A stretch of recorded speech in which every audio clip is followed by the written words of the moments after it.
آج کی صبح ایران کے لیے اور پوری دنیا کے مسلمانوں اور دین پر ایمان رکھنے والوں کے لیے ایک بہت ہی دردناک اور کالی صبح ثابت ہوئی۔ امریکہ اور اسرائیلی حملے میں ایران کے سپریم رہنما آیت اللہ علی سید خامنئی شہادت پا گئی۔ سب سے پہلے اس خبر کی تصدیق امریکہ کے سربراہ ڈونلڈ ٹرمپ کی جانب سے کی گئی، لیکن جیسے ہی انہوں نے یہ اعلان کیا، ایران نے فوراً اس کی تردید کر دی۔ مگر چند گھنٹوں بعد ہی خود ایرانی سرکاری ٹیلی ویژن نے تکلیف میں رو رو کر سپریم رہنما آیت اللہ علی خامنئی کی شہادت کا اعلان کر دیا اور بتایا کہ ملک میں 40 دن کا قومی سوگ منایا جائے گا۔ انا للہ و انا الیہ راجعون۔ ملت بزرگ ایران، روح بلند پیشوای ملت بزرگ ایران و پیشقراول امت اسلامی حضرت امام خامنه‌ای با نوشیدن شهد گوارای شهادت در ماه مبارک رمضان به ملکوت اعلا پیوست. شورای عالی امنیت ملی در این زمینه بیانیه‌ای به این شهر صادر کرده است. اب اس پوری خبر کی تفصیل میں بات کی جائے تو ہفتے کو امریکہ اور اسرائیل نے ایران کے کئی شہروں پر شدید حملے کیے۔ اتوار کی صبح ڈونلڈ ٹرمپ نے اپنے سوشل میڈیا پیغام میں لکھا کہ ایران کا رہنما اب زندہ نہیں رہا۔ انہوں نے کہا کہ تاریخ کے سب سے برے لوگوں میں سے ایک اب ختم ہو چکا ہے۔ اس کے بعد ایرانی ٹیلی ویژن کے پریزنٹر نے آنسوؤں کے ساتھ شہادت کا اعلان کیا اور کہا کہ رہنما نے شہادت کا جام نوش کر لیا اور اب وہ اپنے رب کے حضور پیش ہو گئی۔ اسرائیلی وزیر دفاع اسرائیل کاٹس کی جانب سے بھی کہا گیا کہ رور آف دا لائن نام کے اس حملے میں خامنئی اور کئی بزرگ فوجی اور سیاسی رہنما ہلاک ہوئے۔ انہوں نے اسرائیلی فوج کی تعریف کی اور کہا کہ جس نے اسرائیل کو مٹانے کی بات کی وہ خود مٹا دیا گیا۔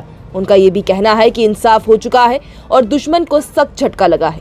کہا جا رہا ہے کہ جس مکان میں خامنئی رہتے تھے وہاں 2 بڑے دھماکوں کے نشان دیکھے گئے۔ اسرائیلی دعویٰ کر رہے ہیں کہ ان کے پاس ویڈیو ثبوت موجود ہیں، لیکن ابھی تک وہ ثبوت عوام کے سامنے پیش نہیں کیا گیا۔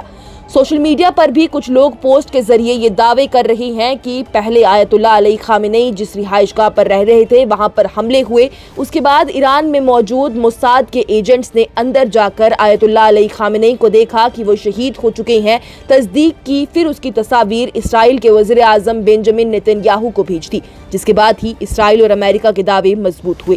دنیا کے بڑے خبری ادارے نے بھی اس خبر کی تصدیق کی۔ امریکہ اور یورپ کے میڈیا نے بتایا کہ ایرانی سرکاری ذرائع نے موت کی خبر دے دی ہے۔ ایران کے صدر مسعود پزشکیان نے خامنئی کو شہید قرار دیتے ہوئے بدلہ لینے کا اعلان کیا۔ انہوں نے کہا کہ ان کے خون کا حساب لیا جائے گا، جو بھی اس سازش میں شامل تھے وہ پچھتائیں گے۔ ایران میں 40 دن کا سوگ شروع ہو چکا ہے۔ عراق نے 3 دن کا قومی سوگ کا اعلان کیا ہے۔ پاکستان کے شہر کراچی میں سخت احتجاج ہوا، لوگ امریکی قونصلیٹ کے قریب جمع ہو گئے، شیشے توڑ دیے گئے اور فائرنگ کے واقعے میں تقریباً 10 افراد سے زائد کے مرنے کی اطلاع ملی۔ کشمیر میں بھی ہزاروں لوگ سڑکوں پر نکل آئے۔ سری نگر، بڑگام، پلوامہ، بارامولہ، بانڈی پورہ اور کرگل تک بڑے پرامن جلوس نکالے گئے۔ لوگ سیاہ جھنڈے اٹھا کر غم کا اظہار کر رہے ہیں۔ حفاظتی ادارے تعینات کر دیے گئے تاکہ صورتحال قابو میں رہے۔ سیاسی رہنماؤں نے صبر اور امن کی اپیل کی ہے۔ اسی بیچ ایران کے انقلابی حفاظتی دستوں نے اعلان کر دیا کہ ان کا جواب جاری رہے گا۔ انہوں نے کہا ہے کہ نئے مرحلے کے حملوں میں زیادہ طاقتور اور نشانے پر لگنے والے ہتھیار استعمال کیے جائیں گے۔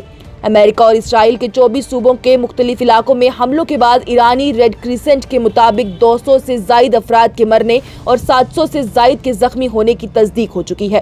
آیت اللہ علی خامنئی صرف ایران کے سپریم رہنما نہیں تھے، وہ ایسے شخص تھے جو پوری دنیا کے مسلمانوں کے دلوں میں بستے تھے۔ ان سے لوگوں کا دل کا رشتہ اور ایمان کا رشتہ تھا۔ وہ مرد مومن تھے جن کی شہادت نے پوری دنیا میں مسلمانوں کے لیے غم کا سایہ پھیلا دیا۔ وہ ایسی ہستی تھے جو سپر پاور امریکہ اور اسرائیل کے بار بار کے حملوں کے بھی آگے نہیں جھکے، بلکہ ایمان کے ساتھ ڈٹے رہے اور ان کا مقابلہ کیا اور دنیا میں یہ پیغام دیا کہ ایمان والے کی سب سے بڑی طاقت اس کا یقین اور ایمان ہوتا ہے۔ اب سب سے بڑا سوال یہ ہے کہ ایران میں آیت اللہ علی خامنئی کی شہادت کے بعد کون ہوگا؟ تہران سے آنے والی تازی اطلاع کے مطابق مجتبیٰ خامنئی کو نیا سپریم رہنما نامزد کر دیا گیا ہے۔ مجتبیٰ خامنئی کا پورا نام سید مجتبیٰ حسینی خامنئی ہے۔ وہ مرحوم آیت اللہ علی خامنئی کے دوسرے سب سے بڑے بیٹے ہیں۔ وہ کئی سالوں سے ایران کے دینی اور سیاسی دائروں میں ایک اثر رکھنے والی شخصیات کے طور پر جانی جاتی ہیں۔ ان کے پاس کوئی رسمی انتخابی عہدہ نہیں تھا، لیکن انہیں فوج اور دینی قیادت کے قریب مانا جاتا تھا۔